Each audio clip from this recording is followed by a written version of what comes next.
Tutorials by Andrew Buckle. In this tutorial I'm just going to show you how you can use symbols, in particular letter symbols, available via Graphicxtras website.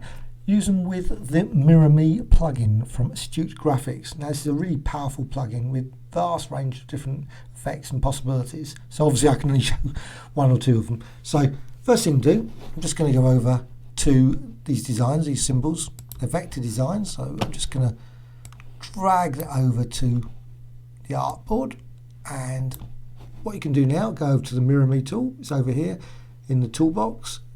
So I'll just select that. There is actually also a panel. You can get that via the window and MirrorMe panel, and you can set the number of axes and that sort of thing.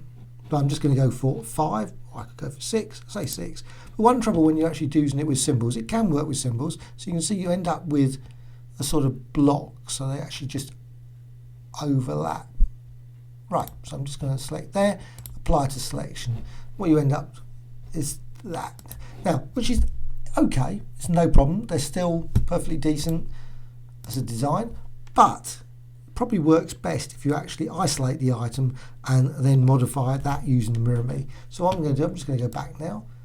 So I'm just going to now double click, so just to edit it, I can just double click that, go in there, and now what I'm going to do is I'm just going to resize a bit, and I'm going to rotate it around. I just want it as a sort of circular windmill kind of design. So I'm just going to go to MirrorMe tool, and now just drag that around, and at this point I'm going to stop, apply to selection, and got that design there, and I'm just going to come at that so you can actually see it. So there's that design. Now obviously I can actually just reduce that, and you can make fairly complex shapes just by going over here, and again go to MirrorMe, and I can just say go down like that, select that, and expand that out. Now sometimes you'll notice, actually sometimes didn't notice there's a bit of a gap there. You have to obviously trial and error sometimes things work, sometimes they don't.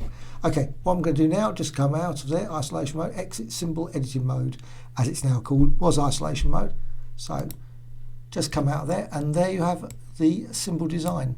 Now still over there in the symbols, that's the library. So if you actually go to the window and symbols, just go down there, there's the symbols. You can actually see it was that, but now it's actually been updated, and you can see that design there. So if you actually want to use it again, just going to reduce it down, just show you, and just drag that out,